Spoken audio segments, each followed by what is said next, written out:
Assalamu alaikum, this is Ashwani's, and in this video we are going to solve the numericals of dot. ठीक है? अच्छा, अब अगर आप इस क्वेश्चन में पढ़ें, क्या है? Find the projection of vector this onto this. दो वेक्टर्स हैं, प्रोजेक्शन निकालने को। मैंने आपसे कहा था कि भाई प्रोजेक्शन निकालने का हमने फॉर्मूला इन्वेंट किया। अब ए की प्रोजेक्शन बी में निकालनी है, इसका मतलब ए प्रोजेक्शन बी निकालना है। तरीका क्या था? ऊपर लिखेंगे ए डॉट बी और जिस पर प्रोजेक्शन निकालेंगे सबसे पहले लिखो उसके मैग्नीट्यूड से डिवाइड करें। ठीक है? तो सबसे पहले तो हम वेक्टर लिख देते हैं। ये वेक्टर्स है, मैग्नीट्यूड है। वेक्टर्स क्या है? 2i plus j plus 3k, जो कि डॉट हो रहा है इससे b से। b क्या था जी? 2i plus 2j minus k divide by इसका मैग्नीट्यूड। मैग्नीट्यूड निकालने का तरीका था जितने भी i j के साथ कोएफिशिएंट्स हैं उनको लिखना है। ये माइनस 1 आपस में ऐड करते हैं और सब पे करते हैं स्क्वायर। ठीक है? तो अब सॉल्व करने का तरीका, डॉट प्रोडक्ट में हमने देखा था बेटा, i को i से मल्टीप्लाई करो, j को j से मल्टीप्लाई करो, k को k से मल्टीप्लाई करो, तो आंसर आता है। और आपस में मल्टीप्लाई करने पर कोई आंसर नहीं आता।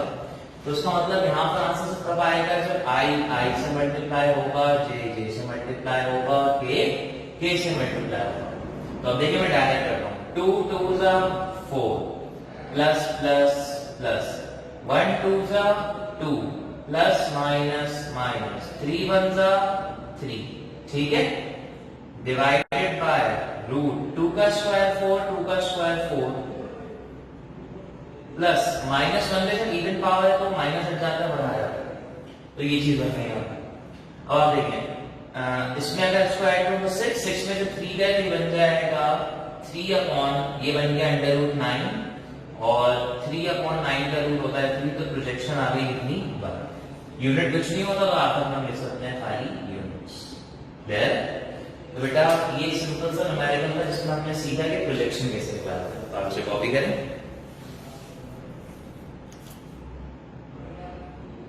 अच्छा जी, नेक्स्ट न्यूमेरिकल जो है वो ये है कि find the angle between vector a and b। Vector a ये गिवन है, वेक्टर b ये गिवन है। अच्छा, तो अगर मैं आपको फॉर्मूला याद दिलाऊं तो दिमाग में तो पहले आ गया सर डॉट प्रोडक्ट का फॉर्मूला लगा देते हैं, जो कि होता है a dot b is equals to ab cos theta. ये निकल रहा है। ठीक है? मतलब लेकिन यहां पर बेटा एक बहुत इंपॉर्टेंट बात आपको समझनी है कि इतनी लंबी कैलकुलेशन क्या 1 मिनट में होगी, और हो सकता है कभी कैलकुलेशन ऐसी है आपको टाइम ज्यादा लगेगा। ठीक है? और जब एंगल निकालने की बात होती है तो थोड़ा एहतियात से काम करना पड़ता है। तो देखिए इसका एक सिंपल तरीका है, सॉल्व करने वाले तो सॉल्व कर सकते हैं, लेकिन एप्टीट्यूड में हम इसको सॉल्व करेंगे। इन दोनों को देखिए, ये है वेक्टर ए और ये है वेक्टर बी। अगर मैं इस वेक्टर बी को जरा गौर से देखूं तो वेक्टर बी और वेक्टर ए के दरमियान आपस में एक रिलेशन बन रहा है। वो रिलेशन क्या है? बी के जितने भी कोऑर्डिनेट्स हैं, जितनी भी वैल्यूज हैं और जो ए की वैल्यूज हैं उनमें एक रिलेशन है। क्या? 2 का डबल 4, 3 का डबल 6, 2 का डबल 4। इसका मतलब इस पूरे में से अगर मैं 2 कॉमन निकालूं तो ये कुछ यूं बच जाएगा 2i plus 3j plus 4k, sorry 2k। ऐसा होगा। इसका मतलब अब देखिए पूरा का पूरा आ गया आपके सामने क्या? Vector A.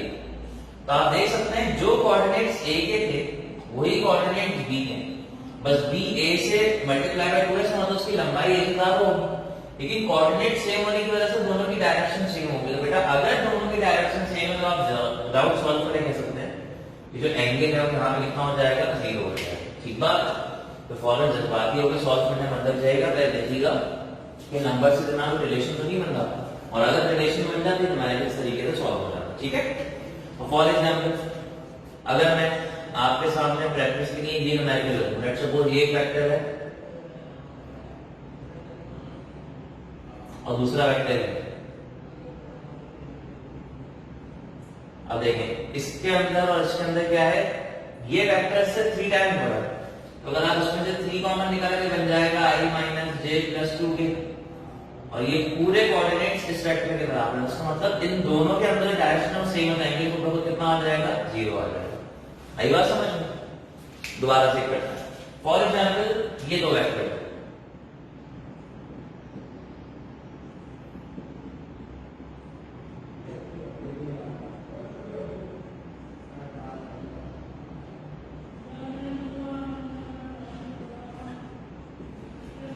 आप देख सकते हैं बी में से 3 कॉमन आ रहा है, लेकिन साथ साथ एक और चीज कॉमन है, माइनस माइनस माइनस, तो अगर माइनस 3 कॉमन निकालते बन जाएगा 2j प्लस k। एंगल तो सेम हो गया, लेकिन इस माइनस में करा गया, इस माइनस में जो वेक्टर इस तरह से होने चाहिए उस माइनस की वजह से वो दूसरा वेक्टर इस तरीके से आ रहा है, तो उसका मतलब डायरेक्शन अपोजिट होगी, तो इस माइनस की वजह से एंगल 0 के बजाय बन जाएगा अपोजिट, जो कि होता है कितने डिग्री, 180 डिग्री। ठीक है, तो बेटा इस तरीके से न्यूमेरिकल जो है सॉल्व किए जाते हैं। बात ध्यान से कॉपी करें।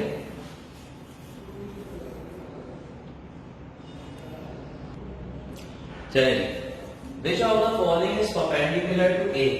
A है 2i plus 3j। अब सारे ऑप्शंस ये मैंने हमें चेक करना है। अब देखिए पहला तरीका तो ये बेटा कि जब हम जानते हैं कि जब भी दो वेक्टर आपस में परपेंडिकुलर हो जाएं, इनका डॉट प्रोडक्ट 0 आ जाता है, क्योंकि प्रोजेक्शन ही 0 हो जाता है। तो सबसे आसान सा तरीका है कि आप हर वेक्टर का इससे डॉट करके देखें। अभी तो आपको देख सकते हैं कि कुछ भी 0 नहीं होगा, यहां पर भी आप देख सकते हैं किसी के साथ भी कोई चीज 0 नहीं करके देख लीजिएगा। ये लगा मैं यहां पे देखूं तो यहां पे मुझे कुछ लग रहा है कि शायद कुछ हो जाए। 3 2s are 6 plus minus minus 2 3s are 6 हो गया 0। तो उसका मतलब ये वो वेक्टर है जो कि इस वेक्टर ए के परपेंडिकुलर होगा। आई बात समझ में?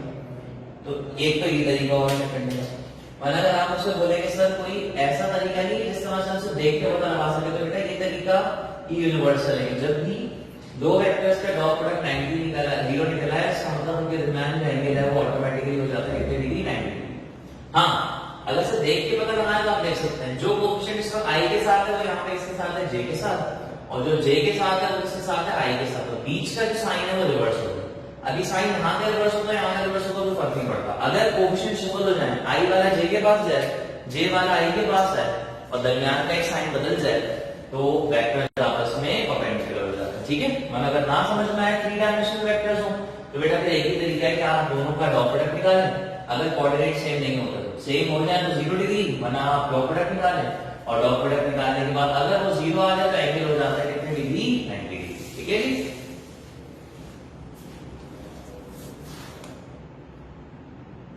चलिए जी, इसमें मैं भी देख लेते हैं ताकि सारे काम हो जाए। वर्क निकालना है फोर्स की। फोर्स क्या है, 2i plus 5j plus k, जो कि किसी बॉडी पे लग रही है, जिसकी वजह से बॉडी डिस्प्लेसमेंट कवर कर रही है कितनी, 5 मीटर। लेकिन किस डायरेक्शन में, एक्स एक्सिस पे। अब समझे लगा, एक्स एक्सिस से 5 मीटर मूव कर रहे हो, और एक्स एक्सिस की डायरेक्शन को रिप्रेजेंट करने के लिए हमें बनाना पड़ेगा एक यूनिट वेक्टर, और x का जो यूनिट वेक्टर था वो आपको पता होना चाहिए क्या होता था, i। तो उसका मतलब यहां पर सिर्फ लग जाएगा i। अब कौन सा मतलब है, वर्क ज्ञात करें, is the dot product of force and displacement, इन दोनों का डॉट लें। अब i का डॉट से i से आंसर देगा, तो 2 5 10 वर्क है, यूनिट बन जाएगा जूल्स। ठीक है बेटा, तो इस तरीके से काम जो है खत्म हो जाएगा। अच्छा जी, अब आपके पास आ गया है स्केलर वेक्टर का लास्ट टॉपिक, जो कि है cross product. It is also a type of multiplication in which we are going to multiply 2 vectors, but the difference is that यहां पर 2 वेक्टर्स के मल्टीप्लाई होने के बाद आपके पास जो आंसर आएगा वो स्केलर नहीं होगा, बल्कि वो डायरेक्शन रखेगा। इसका मतलब क्या होगा, वेक्टर होगा। और मैंने आपको बताया था बेटा कि जब भी हम लोग वेक्टर के पैरेलल कंपोनेंट्स को मल्टीप्लाई करते हैं लेकिन डॉट के अलावा, तभी इसमें डायरेक्शन की सिग्निफिकेंस नहीं होती। लेकिन यहां पर जो आंसर आएगा वो पैरेलल में नहीं होगा बल्कि परपेंडिकुलर में होगा। यानी कि अब हम वेक्टर्स को इस तरीके से मल्टीप्लाई करेंगे, या अगर वो इस तरीके से ना हो तो हम उसमें से किसी एक का कंपोनेंट निकालेंगे जो आपस में परपेंडिकुलर हो जाए, फिर मल्टीप्लिकेशन शुरू करेंगे। अब परपेंडिकुलर में एक चीज इस तरह है, एक चीज इस तरह है, तो मल्टीप्लाई करके हमें इसके दरमियान में चीज मिलेगी, और दरमियान की जो चीज है वो क्या कहलाती है, एरिया कहलाती है। तो आया था समझते हैं जरा। तो बेटा क्रॉस प्रोडक्ट आपके पास एक ऐसी मल्टीप्लिकेशन है जिसको हम लोग कहते हैं वेक्टर प्रोडक्ट। वेक्टर प्रोडक्ट, और इसमें परपेंडिकुलर मल्टीप्लिकेशन होती है, परपेंडिकुलर मल्टीप्लिकेशन होती है। अच्छा जी, इसको मल्टीप्लाई करने के बाद हमें मिलता क्या? जब भी हम लोग दो वेक्टर्स का बेटा क्रॉस निकालते हैं, क्रॉस निकालने के बाद हमें जो चीज मिलती है उसका नाम होता है एरिया। ठीक है, फॉर एग्जाम्पल अगर मैं यहां पर एक वेक्टर बना दूं, ठीक है, और मैं यहां पर एक वेक्टर बना दूं, दोनों आपस में लेट्स सपोज ये तरह से वेक्टर, ठीक है, एंगल कितना है 90 डिग्री। मैंने इसको उठा के ऊपर कॉपी पेस्ट किया फ्री वेक्टर की मदद से, इसको उठा के इधर कॉपी पेस्ट किया फ्री वेक्टर की मदद से, ये बन गया पूरा एक रेक्टेंगल। ठीक है, अगर ये लेंथ का वेक्टर है और ये हाइट का वेक्टर है, अगर मैं इन दोनों का आपस में मल्टीप्लाई करूं तो मेरे पास इनके दरमियान का क्या आ जाएगा, एरिया। और ये जो एरिया है इसको आप देखोगे कहां से? अगर ये बोर्ड आपको दिख रहा है तो बोर्ड को आप कहां से देख रहे हो? पीछे से देख रहे हो, ऊपर से देख रहे हो, लेफ्ट से देख रहे हो, राइट से देख रहे हो, सामने से देख रहे हो? फ्लक्स में बात कर चुका हूं मैं। जब सामने से देखा है तो पता ही चलता है कि जब किसी भी एरिया को देखना हो तो देखने की डायरेक्शन होती है परपेंडिकुलर टू द सरफेस। तो बेटा यहां पर जो सरफेस का एरिया निकलता है उसकी डायरेक्शन होती है सरफेस के लिहाज से कितने डिग्री पर, 90 डिग्री। ठीक है, उसका मतलब यहां पर जो आंसर आएगा वो हमेशा 90 डिग्री को होगा, तभी हम इसे कहते हैं परपेंडिकुलर मल्टीप्लिकेशन। क्लियर है? तो कहने का मतलब कुछ इस तरह से, अगर ये वेक्टर x एक्सिस पे था और ये वेक्टर y पे था तो ये आंसर इसका आ रहा होगा z पर। क्लियर है? आगे करते हैं। अब यहां पर होगा कुछ इस तरीके से कि इस मल्टीप्लिकेशन में दो डिफरेंट वेक्टर्स क्रॉस होते हैं और आंसर के तौर पर भी आपके पास जो चीज आती है उसका नाम होता है एक अदर वेक्टर। क्लियर? अब इसका फॉर्मूला क्या होगा? जिस तरह से डॉट प्रोडक्ट का फॉर्मूला था a डॉट b, इसी तरीके से क्रॉस प्रोडक्ट का फॉर्मूला है a क्रॉस बराबर होता है a मैग्नीट्यूड b मैग्नीट्यूड। वहां पे था cos, यहां पे आ जाएगा sin थीटा।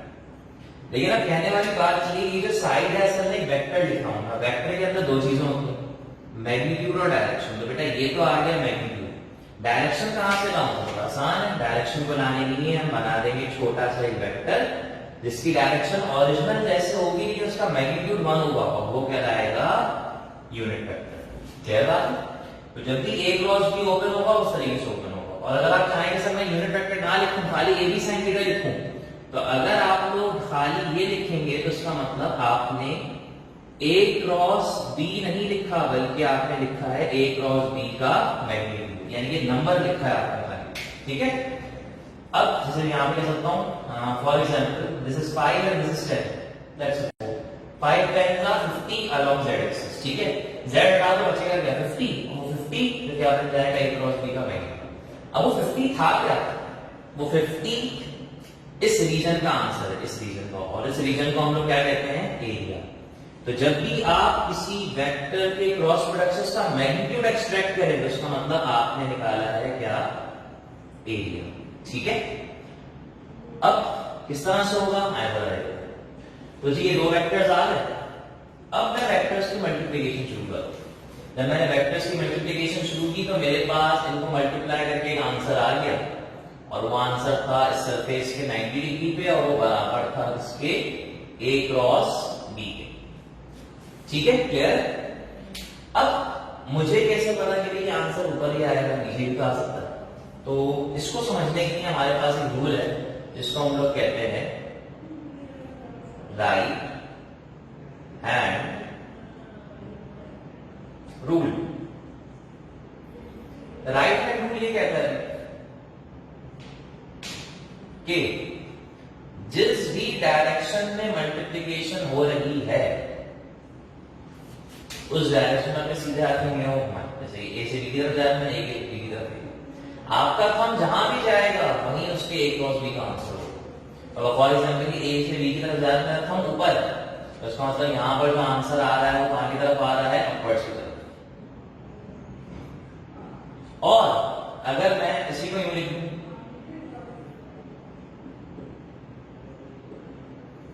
यूं, तो अब देखेंगे बी से एक तरफ तो आंसर हम क्या था उल्टा करना पड़ेगा, तो जब मैं बी से एक तरफ आऊंगा तो नीचे आ रहा है, मतलब इसका आंसर कहां आएगा, डाउनवर्ड्स। और अब ये बराबर हो जाएगा बी क्रॉस ए। तो आप देख सकते हैं ए क्रॉस बी का आंसर ऊपर, बी क्रॉस ए का आंसर नीचे, इसका मतलब इसमें डायरेक्शन का फर्क आ रहा है।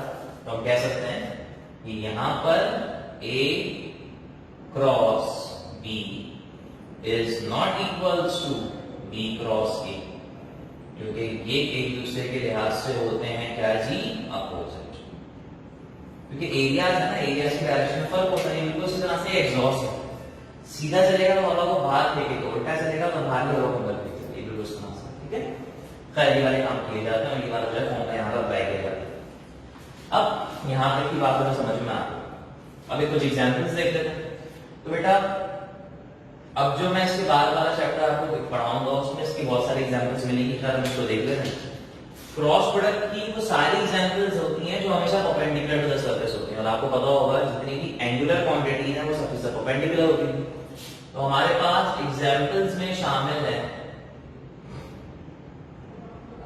कौन कौन सी। सबसे पहली example torque. Torque is the cross product of radius and force. उसके बाद angular momentum, cross product of radius and linear momentum, ठीक है। इसी तरीके से अगर यहाँ पर बहुत सारी ऐसी क्वांटिटीज हैं, सेकेंडरी की भी ऐसी क्वांटिटीज हैं जिसमें जो है क्रॉस प्रोडक्ट अप्लाई होगा। अब कैसे अप्लाई होगा मैं आपको आगे चलकर बताऊंगा, ठीक है। तो हमारे पास यहां तक का एक पूरा काम जो है बताना चाहता है। आखिरी जो चीज बताने रह गई वो क्या है, प्रॉपर्टीज। अब प्रॉपर्टीज के लिए देखिए मैं बिल्कुल वैसे ही काम शुरू कर रहा हूं। ये मैंने बना ली X axis, Y axis, Z axis, clear. X Y and this is Z. अब मैं आपसे कहता हूं कि बेटा मेरे पास ये एक वेक्टर है आई और ये भी एक वेक्टर है आई, ठीक है। क्रॉस निकालो तो A cross B, A magnitude B magnitude sine theta और unit vector. I cross I, I का मैग्नीट्यूड 1, आई का मैग्नीट्यूड 1, दोनों की डायरेक्शन सेम, तो उसका मतलब साइन 0। सॉल्व कर लीजिएगा, क्या बेटा साइन 0 होता है 0, तो उसका मतलब पता ही चला आई क्रॉस आई क्या आ गया 0। अब पहले जो डॉट क्रॉस में 0 का मतलब था प्रोजेक्शन नहीं है और 1 का मतलब था 100% प्रोजेक्शन, लेकिन यहां पर 0 का मतलब क्या है, यहां पे 0 का मतलब है कि इन दोनों के दरमियान जो एरिया बन रहा है वो 0, क्योंकि आपको पता होना चाहिए दो पैरेलल लाइन जब तक मिलेंगी नहीं वो कभी भी एरिया नहीं बनाते, ठीक बात है। तो आई क्रॉस आई आ जाए, जे क्रॉस जे आ जाए, के क्रॉस के आ जाए, सबके सब 0 बन जाए, क्योंकि ये पैरेलल मल्टीप्लिकेशन नहीं है बेटा, ये परपेंडिकुलर मल्टीप्लिकेशन। हाँ लेकिन अगर इसके अलावा कुछ आ जाए, फॉर एग्जाम्पल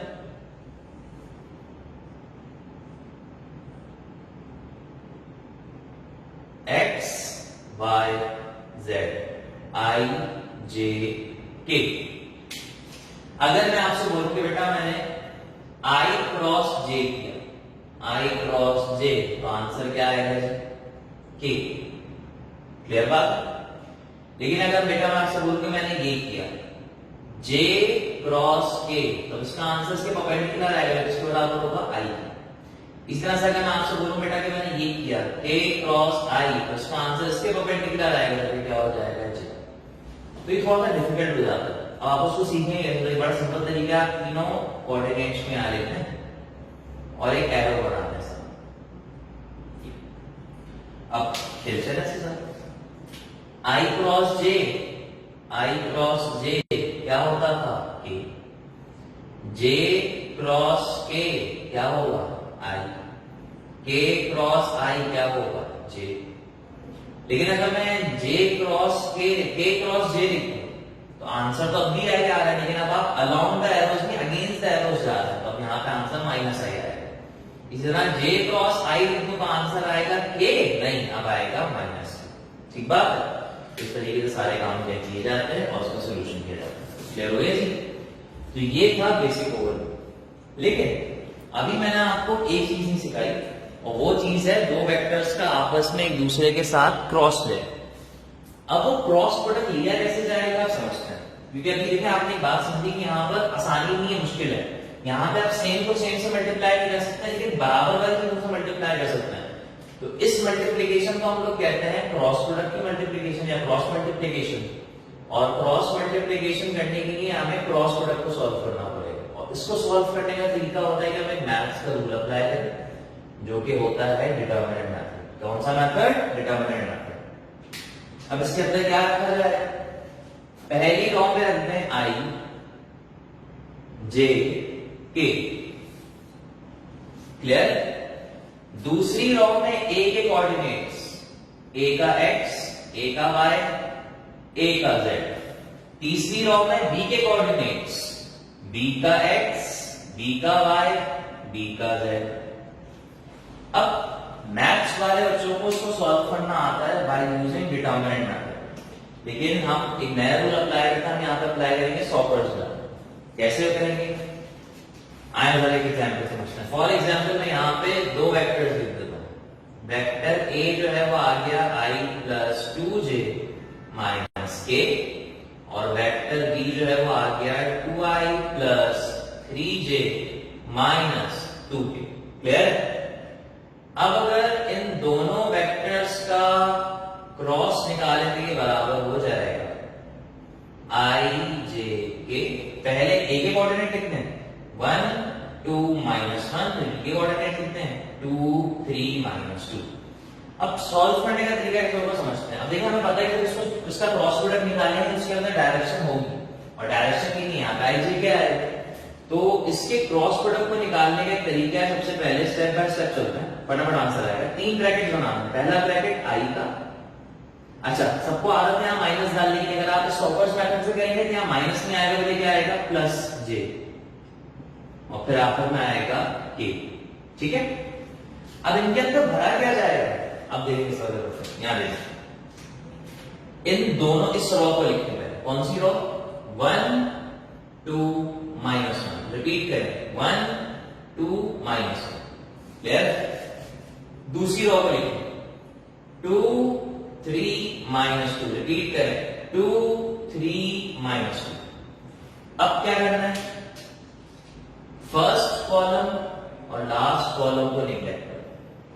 अब जो बीच में ये 8 नंबर बचे हैं, तो आपस में क्रॉस करते हैं। कैसे? फर्स्ट क्रॉस, फिर बीच में आएगा माइनस, और फिर सेकंड क्रॉस। 2 2 जा 4 माइनस, माइनस का 4 माइनस 2 1 जा 2 माइनस 1 जा माइनस 2, और ये जो साइन था ये फॉर्म देगा माइनस।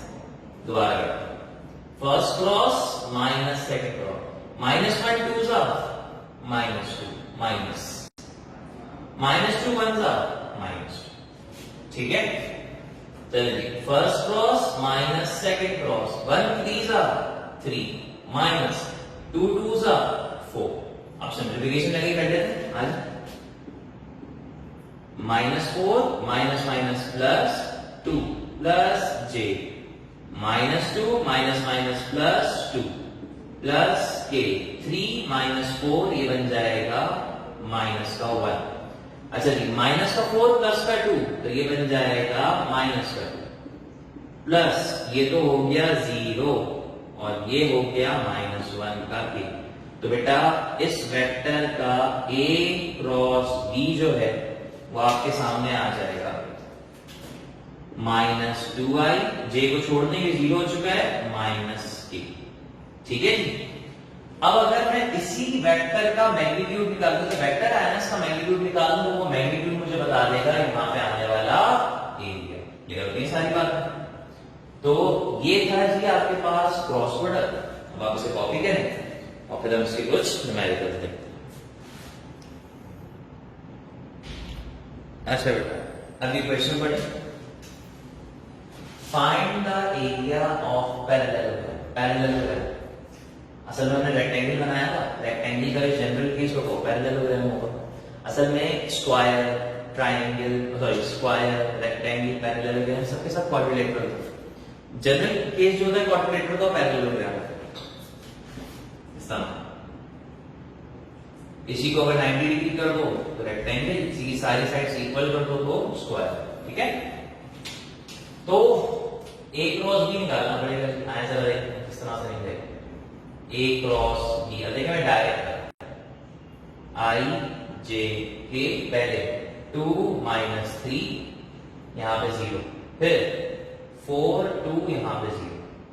पहले एक ब्रैकेट आएगा आई का प्लस दूसरा ब्रैकेट जे का प्लस तीसरा ब्रैकेट के का। ठीक है, अब इसको सॉल्व कैसे करेंगे जरा देखते हैं बेटा। इसको तरीका वही है जो मैंने आपको बताया था। First row repeat, second row repeat. Clear? First cross 2 2s are 4 minus second cross 4 3s are 12 लेकिन माइनस का 12, 3 0s are 0 minus 4 0 2 0s are 0, 0 4s are 0 minus minus 0 2s are 0। तो ये बन गया माइनस माइनस प्लस 12 बाई 0 हो गया, और 12 में 4 आ गए बन गया 16i जो के बराबर है a क्रॉस b के। अब अगर मैं इसका मैग्नीट्यूड निकालूं तो मुझे सिर्फ ये काम करना पड़ेगा, 16 का स्क्वायर कैंसिल हो जाएगा, आगे से 16 आ जाएगा, ये बन जाएगा यूनिट्स। तो ये एक ऐसा पैरेललोग्राम है जिसका एरिया जो है वो कितना है 16 यूनिट्स। क्लियर? अब कभी कभार ना हमसे कहते हैं कि ट्राइंगल का एरिया निकाल दे, इसका एरिया निकाल दे, ट्राइंगल बहुत आसान है। अगर मैं इसको बीच में से कट कर दूं तो ये ट्राइंगल में डिवाइड हो गया। तो अगर मैं इसी को डिवाइड बाय 2 कर दूं तो अब मेरे पास जो एरिया आएगा वो होगा एरिया ऑफ ट्राइंगल 8 यूनिट्स। ये था एरिया ऑफ पैरेललोग्राम। अब जो आएगा वो होगा एरिया ऑफ ट्राइंगल। ठीक है बेटा, तो इस तरीके से क्रॉस प्रोडक्ट के न्यूमेरिकल्स सॉल्व किए जाएंगे। आप कॉपी करें ऐसे।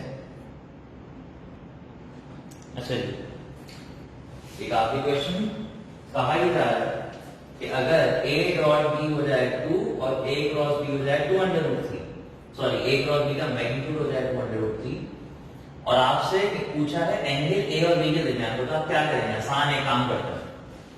a क्रॉस b का अगर मैग्नीट्यूड लिखें तो ये बन जाएगा a b साइन। अब जरा a डॉट b बन जाएगा a b cos थीटा। दोनों को डिवाइड करना, a b से a b cancel, sine upon cos आ गया 10। ये आ गया नया फॉर्म, सॉरी ये मैग्नीट्यूड, a क्रॉस b का magnitude divide by a dot b।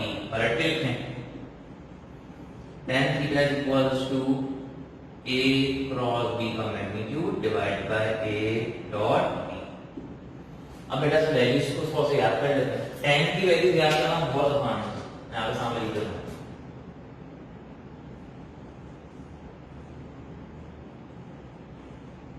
0 30 45 60 90।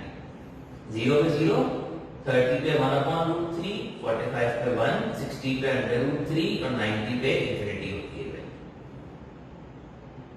तो देख सकते हैं आंसर, ये था 2√3 और ये था 2, कैंसिल हो गया तो आंसर कितना आ गया √3। और 10 की वैल्यू √3 के एंगल पे आती है बेटा 60 पे, तो इसका मतलब यहां पर इनके दरमियान जो एंगल होगा वो कितना हो जाएगा 60। क्लियर होती सारी बात? So this is all for this video. यहाँ पे आके आपके स्केलर वेक्टर्स के सारे टॉपिक खत्म हुए विद न्यूमेरिकल्स। नेक्स्ट वीडियो में इंशाल्लाह पढ़ेंगे नेक्स्ट टॉपिक। अल्लाह हाफिज़।